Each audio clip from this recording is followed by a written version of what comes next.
Bonjour et merci de nous rejoindre pour l'actualité de ce 22 mars. Au sommaire, faire du Burkina une destination privilégiée pour les investisseurs. L'opération de charme reprend des plus belles et pour y arriver, il faut de nouvelles réformes. Résultat de l'étude commanditée par le gouvernement burkinabé et la Banque mondiale. Explication en début de journal. Nouvelle semaine, nouvelle destination. Puitenga nous accueille cette semaine pour la rubrique Une semaine art. Puitenga, une ville carrefour et cosmopolite où le commerce est la principale activité. Carte postale dans un instant. L'eau, source de vie. Le 22 mars, journée mondiale de l'eau. Pour l'édition 2021, le Burkina appelle à la responsabilité de tous pour une meilleure protection de nos ressources en eau. On en parle avec Moustapha Congo. Il est le secrétaire permanent de la gestion intégrée des ressources en eau. Voilà pour le menu de ce 13h. Mesdames et messieurs, bienvenue. Le Burkina, jadis pays de réforme, a baissé les bras ces dernières années. Résultat de l'étude commanditée par le gouvernement burkinabé et la Banque mondiale. Ce qui n'est pas du goût des partenaires techniques et financiers. Le ministère de l'Industrie, du Commerce et de l'Artisanat est donc en quête de voies et moyens pour améliorer le climat des affaires au Faso. Des réformes pour faire du Burkina une destination privilégiée pour les investisseurs. Nongba Kouda, Moumouni Soubaïga. Malgré les potentialités dont regorge le Burkina dans les secteurs comme les mines, l'énergie et l'élevage, le Burkina a encore du mal à séduire assez d'investisseurs étrangers. Une tendance que le département de l'industrie, du commerce et de l'artisanat entend inverser en commanditant avec la Banque mondiale en 2020 une étude sur le climat des investissements au Burkina. Je voudrais saluer ce projet de rapport qui nous montre clairement donc les opportunités sur lesquelles nous pouvons continuer à travailler pour améliorer donc le dispositif d'investissement au Burkina Faso. Et il y a aussi déjà donc des pistes de recommandations d'actions à mener. Et je pense que le travail de l'atelier va permettre donc de renforcer donc ces propositions. Et à la fin, nous aurons un document intéressant.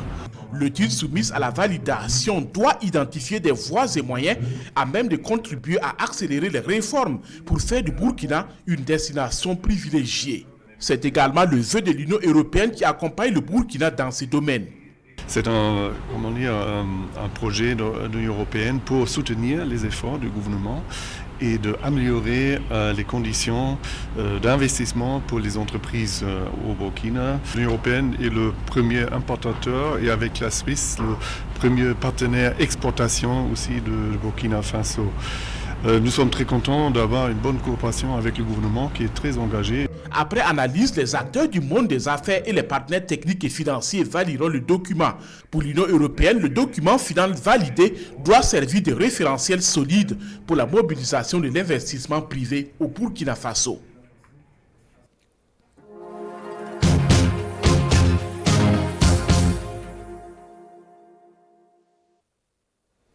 Voilà le deuxième numéro de votre nouvelle rubrique qui passe les dernières semaines du mois. Une semaine A nous conduit à l'intérieur du pays, au cœur de nos communes. Après Poura dans les Balais le mois dernier, nous sommes cette fois Puitenga dans le Kouritenga, région du centre-est. Puitenga, une ville carrefour et cosmopolite, un véritable melting pot dans cette cité où le commerce est la principale activité. Puitenga, une commune urbaine de 140 000 habitants à découvrir dans cette carte postale signée Gira Somé et Amandine Lalsaga. Puitenga, commune urbaine la plus peuplée de la province du Kouritenga dans la région du centre-est. Elle s'étend sur 183 km² avec une population estimée à environ 140 000 habitants selon le dernier recensement, soit une densité de 700,80 habitants au km². C'est l'une des densités les plus fortes sur le plan national.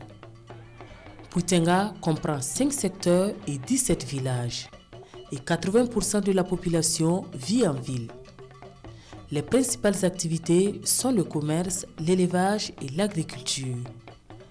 Des activités économiques qui sont source de vitalité pour la commune. De 2016 que nous sommes venus là, nous sommes à peu près à 5 milliards de budget prévisionnel et à peu près 3,7 milliards de recettes recouvrées. Puitenga est l'une des 4 communes rurales à avoir été érigée en commune urbaine au regard des recettes générées. Ville Carrefour, elle est située à environ 135 km de la capitale. La commune est essentiellement accessible par la RN15, route Puitenga-Boulsa.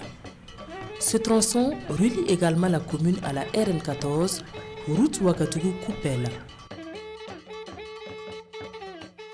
Puitenga est limité au nord-est par le département de Andem-Tenga, au sud et au sud-est par le département de Koupela, au sud-est par le département de Zorgo et au nord et nord-ouest par le département de Kando. Nous avons pratiquement 11 pays de la sous-région représentés à Puitenga. Toutes les 45 provinces du Burkina sont représentées à Puitenga. Et comme c'est une commune à vocation commerciale, donc il y a un flux migratoire pratiquement permanent à Puitenga. Et ça, c'est depuis pratiquement, même avant le temps colonial. Ville cosmopolite, au regard des retombées économiques, ces mouvements de population sont parfois source de problèmes sanitaires et d'insécurité dans cette ville carrefour. Et si l'histoire de Puitenga nous était contée, cette ville au commerce florissant a été fondée au XIIe siècle par Puya, son tout premier chef. Puitenga signifie la terre de partage. Retour sur 9 siècles d'histoire dans ce reportage de Gira Somé et Amandine Lalsaga. Puitenga, dans le centre-est, a été fondée au XIIe siècle. La ville aurait été créée par Puya, son tout premier chef, qui l'a baptisé de son nom. Puitenga, qui signifie terre de partage. Puya est le fils de Nare. Lui-même, fils de Kurita. Et la province porte son nom. Kurita est le fils posthume de Naba Ouri de Ouagadougou. C'est-à-dire à l'époque, quand le roi mourait, on partageait ses femmes au niveau de ces... Voilà, donc la maman de Kurita est venue à Boulissa avec la grossesse de Kurita. Puya gouverna le royaume pendant plusieurs décennies. Et après sa mort, une dizaine de chefs se sont succédés jusqu'à nos jours. De Naba Nyamba à Naba Kundri, en passant par Naba Bougoum et Naba Padre. La ville de Puitenga doit sa renommée à Naba Kundri, intronisé en 1940 et décédé en 1984. Quand vous arrivez, vous entrez à Puitenga, vous voyez le barrage là. Le barrage que vous traversez a plus de 65 ans. Mais il a été construit par lui, avec la mobilisation de la population. Il n'y a pas eu de machine, ce sont nos mamans, nos tantes qui ont creusé, qui ont damé le barrage que vous voyez là. C'est également sous son règne que le premier marché de Puitenga a vu le jour. Un marché vieux de 70 ans, fréquenté par de nombreux pays voisins. Puitenga, c'est 9 siècles d'histoire. Cependant, la ville est confrontée à un problème de succession avec 2 chefs et le souhait du maire aujourd'hui, c'est le retour de l'entente dans la famille royale afin que Puitenga ne soit pas sans repère. Votre rubrique Une semaine à Puitenga, c'est du lundi au dimanche. Suite de ce journal, Asia, la capitale économique du Burkina, visite de la diplomate canadienne sur le site de maraîcher de la trame verte de Bobo Dioulasso, secteur 25. Réunis en coopérative, les producteurs ont eu le soutien financier du Canada, plus de 3 500 000 francs CFA pour booster la maraîchiculture. Il y a des motifs de satisfaction, certes, mais les défis sont nombreux, et la priorité demeure l'extension du site. Karim Sissé. Ce site de maraîchage, situé sur une partie de la trame verte du secteur 25 de Bobo-Dioulasso est en exploitation depuis 2006. Une exploitation agricole d'1 hectare mise en valeur par la société coopérative simplifiée des maraîchers de la trame verte du secteur 25. Pour mener à bien les travaux maraîchers, la structure en charge de l'exploitation de ce site a bénéficié de l'appui financier de l'ambassade du Canada au Burkina Faso. C'était à hauteur de 3 825 000, voilà, et qui était destiné à renforcer la clôture que vous voyez et aussi étendre, faire une extension du site et construire une boutique de rue et une boutique de légumes. Mais cette boutique-là, c'est une boutique qui va servir non seulement à faire des formations et aussi à vendre, voilà, et aussi le stockage des intrants et autres. Ce projet d'extension du site est aujourd'hui confronté à un problème d'eau malgré l'existence de ce château d'eau.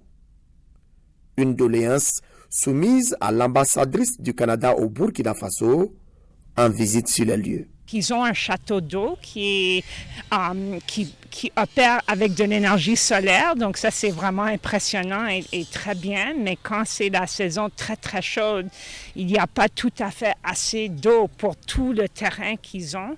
Et donc, ils nous ont parlé de ça et c'est bien sûr à la ville, à toutes les autorités de l'État, de voir comment on peut peut-être trouver des solutions à cela.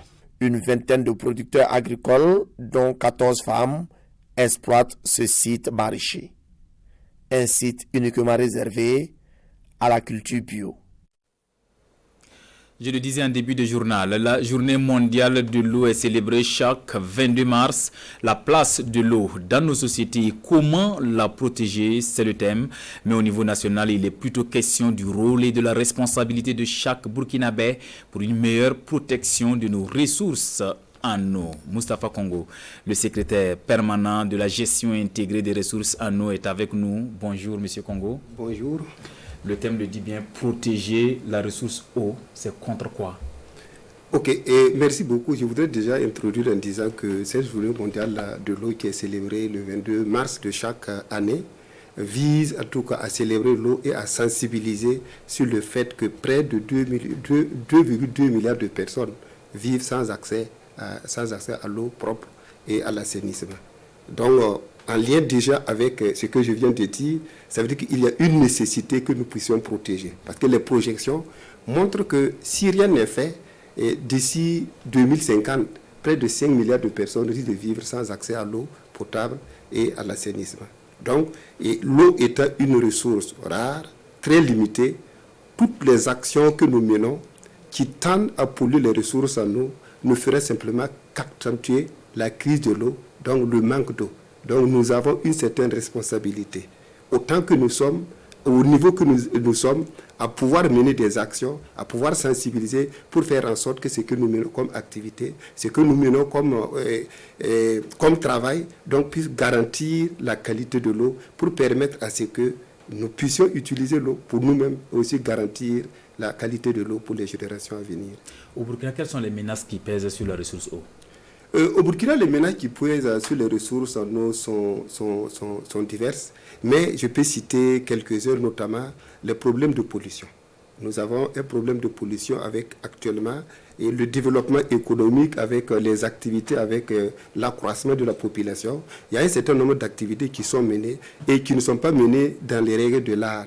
Je prendrai déjà pour exemple le cas de l'orpaillage, donc qui est une activité qui tend à se généraliser, donc, et qui donne une pollution des ressources en eau, que ce soit les ressources en eau de surface ou les ressources en eau souterraines. Il y a l'agriculture, avec l'utilisation des pesticides. Vous avez actuellement, l'agriculture est presque, quand vous faites le tour pendant l'hivernage, vous avez la pulvérisation du couvert végétal, donc qui peut créer effectivement aussi des problèmes. Il y a le problème de comblement de nos retenues d'eau. Donc, suite au changement climatique et au fait que nous avons des mauvaises méthodes agricoles, ça fait que l'ensablement et l'envasement de nos cours d'eau et nos plans d'eau, tu réduis les volumes d'eau. Donc voilà un certain nombre donc, de problèmes donc, qui menacent effectivement les ressources en nous, qui sont déjà limitées. Et si nous ne les protégeons pas, si nous ne prenons pas des responsabilités individuelles chacun, à mener des activités qui puissent être, qui protègent les ressources en nous, donc ça va condamner d'abord nos propres activités et aussi compromettre l'avenir des générations qui viennent. Mais face à ces menaces-là, quelles sont les solutions que propose le SPJ? Face à ces menaces, le ministère, à travers le SPJ, donc avec, a mis un certain nombre de structures en place donc, pour pouvoir essayer d'accompagner l'ensemble des acteurs pour une meilleure gestion des ressources en eau. Il y a déjà, aussi, on a adopté des textes qui réglementent l'utilisation et interdit un certain nombre de choses. Nous avons mis en place au niveau local des comités locaux de l'eau, dont le rôle est aussi de veiller, donc de faire l'état de lieu des ressources en eau au lieu de l'espace, les problèmes, et de pouvoir gérer et concilier les intérêts des différents acteurs et lutter contre effectivement les conflits d'usage. Vous savez que déjà même, je voudrais ajouter qu'actuellement, suite au fait que nous n'avons pas assez d'eau, et il y a beaucoup de concurrence, il y a beaucoup de conflits donc, autour de la ressource en eau. Effectivement, la mise en place effectivement, de ces structures-là veille aussi à la résolution des conflits de ressources en eau. Donc, effectivement, voir comment on peut effectivement apaiser le climat social donc, au niveau des localités. Malgré la création de ces comités locaux de l'eau, on peine toujours à pouvoir sauver la ressource eau. C'est quoi le problème? Pourquoi ça ne marche pas au niveau des comités?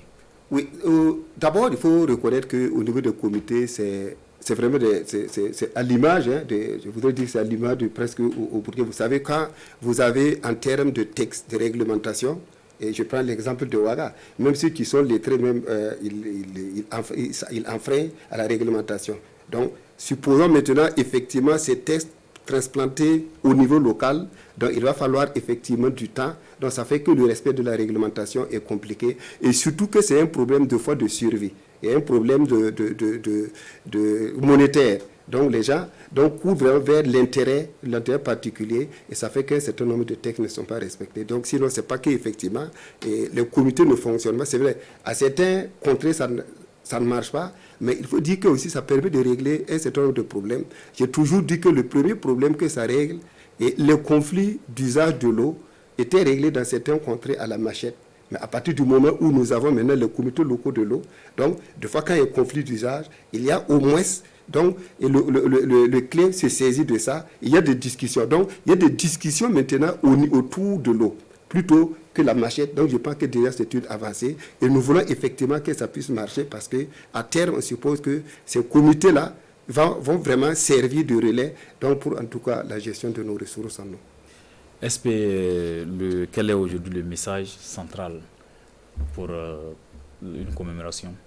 Le message central que je voudrais dire en lien avec le thème, c'est de savoir qu'en tout cas l'eau a une valeur très incalculable, l'eau n'a pas de prix. Donc sa valeur est incalculable et nous pouvons dire qu'elle est fondamentale pour nos foyers, fondamentale pour la santé, fondamentale pour l'éducation, pour l'économie, pour notre intégrité. Donc il faut que nous intégrons ça, cette valeur de l'eau-là, elle n'a pas de prix, elle dépasse le prix que nous avons. Et nous devons effectivement prendre des mesures pour préserver et savoir que il y a plus de 2,2 milliards de personnes qui vivent sans accès à l'eau et que si la tendance continue, on estimera à 5 milliards le nombre de personnes. Donc il ne faut pas qu'on se mette dans une logique. Dans cette logique, il faut qu'on change de comportement de manière à réduire cette crise. Et je voudrais aussi dire que cette journée mondiale de l'eau, il y a un certain nombre d'activités qui est prévu. Il y a eu un cross populaire qui regroupait l'ensemble des ministères du secteur rural donc pour marquer d'un cachet, à l'instar des autres pays membres des Nations Unies, donc le 18 février. Aujourd'hui, nous avons eu une signature de convention avec la partie néerlandaise, donc pour renforcer effectivement les agents de l'eau puis les comités locaux de l'eau. Et nous avons ce soir, lié au fait que les hommes de médias sont au centre et ce sont les gens qui peuvent nous accompagner pour l'accomplissement, pour l'aboutissement de la gestion intégrée des ressources en nous. Donc on a décidé en tout cas de primer un certain nombre ce soir à partir de 18h et on va terminer vers le 28 avec une cérémonie donc, au niveau de Léo et sur les villages qui ont mis fin à la défécation à l'air libre avec un certain nombre de messages et d'activités variées donc, qui sont menées à travers le Burkina. Merci, M. Moustapha Congo. Je rappelle que vous êtes le secrétaire permanent de la gestion intégrée des ressources. À nous rester avec nous pour la suite de ce journal. La paix au Faso à travers le PRODIF, le projet de promotion du dialogue interreligieux et du vivre ensemble, mobilise les leaders religieux de la région de l'Est pour en faire des acteurs de promotion de la cohésion sociale. L'atelier de Fada en image avec Justin Tiendrebiogo et Jérôme Tendano.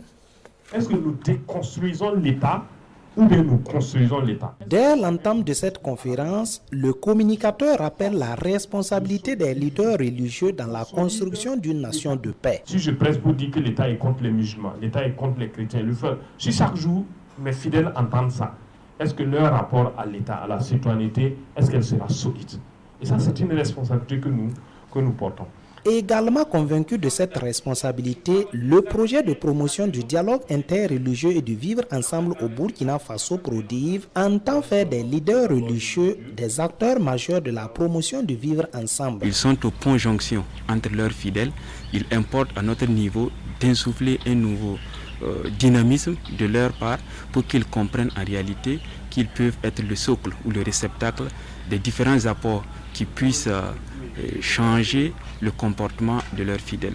Prôner l'acceptation de l'autre et susciter la fraternité pour changer le comportement des fidèles sont autant d'approches préconisées par les leaders religieux. L'action du leader, c'est une action directrice.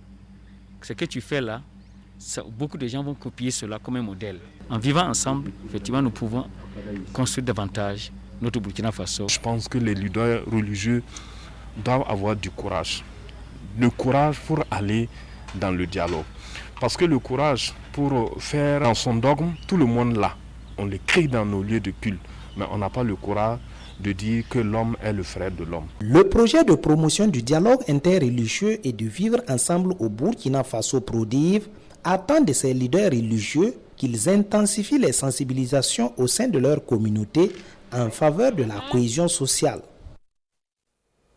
Rendez-vous bientôt dans la cité de Yamdabli, c'est à Fada, Ngourma pour le FESDIG, le festival d'Ilembou du Goulmou face à la presse. Le comité d'organisation de la 14e édition annonce les couleurs dès le 1er avril prochain.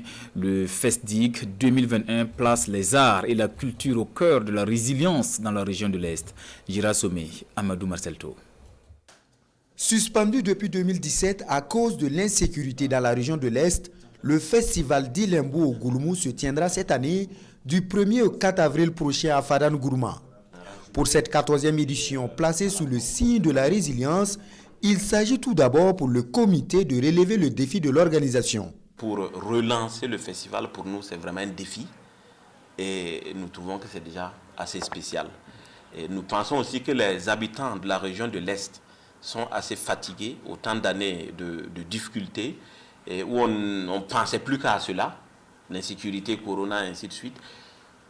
Il est temps de redonner espoir à la région. Il est temps de redire aux gens que nous pouvons continuer à vivre. Et je pense aussi que, en tout cas, le contexte commence à donner cette possibilité. Et donc, c'est déjà spécial. Sans pour autant être une édition au rabais, le FESDIG 14 sera dominé par des expressions culturelles au niveau local, au vu de son caractère qualifié de relance.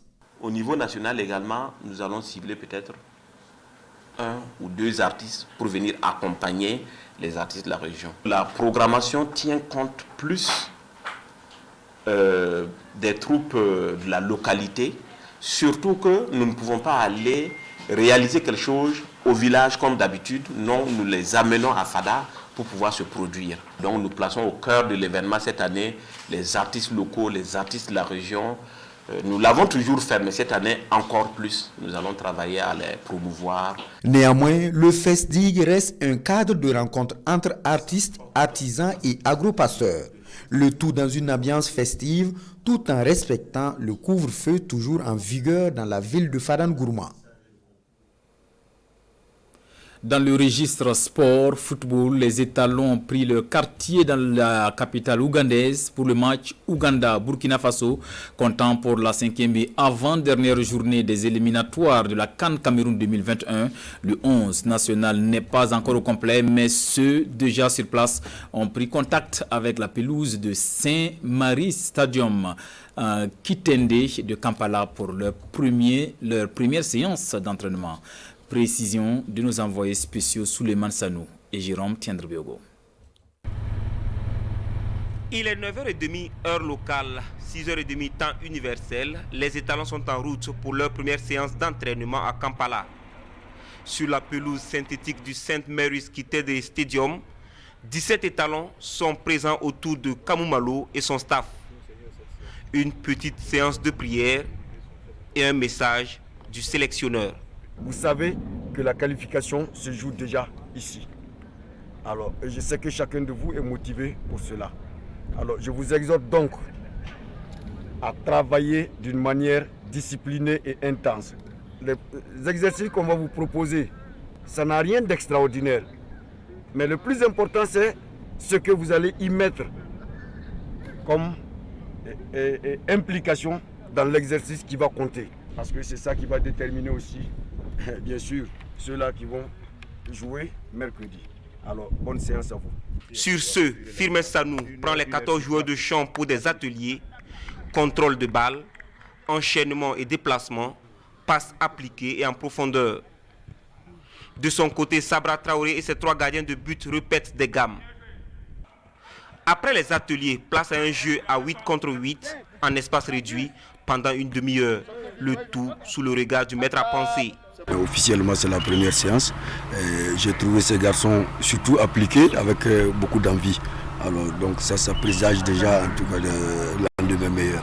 Fin donc de la première séance d'entraînement du stage ici sur le terrain synthétique des Vipers Sporting Club de Kampala. Kamumalo attend le reste de son effectif tout au long de la journée et même peut-être la nuit pour la deuxième et dernière séance demain mardi à 16h heure locale. Je ne pourrais pas en tout cas vous garantir que nous allons avoir la totalité de l'effectif que nous attendions parce que vous savez qu'il y a des pays où les frontières sont hermétiquement fermées. C'est le cas de l'Algérie où le petit Belém qu'on a convoqué a des difficultés de sortie.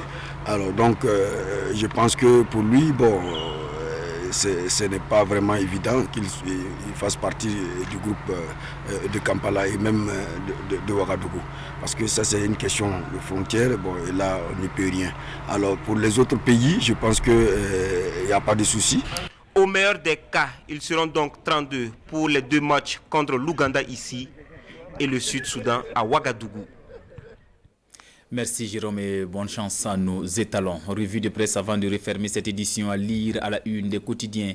La création du comité de réflexion et d'action pour la réconciliation et les festivités du 70e anniversaire du PMK, le Prytanée militaire du Kadiogo. Lecture croisée des journaux avec Boukari Ouedraogo. 70 années de bons et loyaux services rendus à la nation en termes de formation des cadres militaires, nous sommes bien au Prytanée militaire du Kadiogo. De quoi marquer une halte pour 4 jours de célébration, nous informe le quotidien de Tassidouaya. Pour le journal, c'est une occasion de regarder dans le rétroviseur, mais surtout de jeter les jalons du futur pour cette institution militaire connue pour ses bons résultats scolaires. Après plus d'un demi-siècle d'existence, il faut repenser la gestion du Prytanée militaire du Kadiogo, foi du ministre de la Défense nationale et des anciens combattants. Toujours sur le même sujet et dans la dynamique du renouveau du Prytanée militaire du Kadiogo, l'observateur Palga s'est attardé sur la création d'une université qui, en plus d'être le vivier dans lequel les forces armées nationales puiseront les candidats aux différentes écoles d'officiers spécialisés et d'actifs, sera aussi un incubateur pour la formation des cadres civils dans le domaine stratégique. Autant de bonnes actions qui font dire au journal Aujourd'hui au Faso que Rochma Christian Kabouré est favorable à la création d'une université de la défense. L'Express du Faso, lui, s'est attardé sur la réconciliation nationale, notamment sur la création du comité de réflexion et d'action pour la réconciliation, un comité piloté par Yago Ezerbo, dans une volonté de donner une assise populaire à la réconciliation. Sur le même sujet, le pays souligne que ces acteurs à la base de la création de ce comité étaient par le passé divisés par leurs divergences d'opinion. Aujourd'hui, ils regardent dans la même direction et mieux, ils dévoilent leurs ambitions selon le quotidien qui poursuit, que ces acteurs marquent leur adhésion à l'esprit de la réconciliation auprès des Zéphirin Diabré, ministre d'État en charge de la réconciliation. C'était là notre format de l'actualité de ce lundi. Merci de la fidélité au programme de la télévision du Burkina. L'information en langue nationale, c'est à partir de 14h. À bientôt.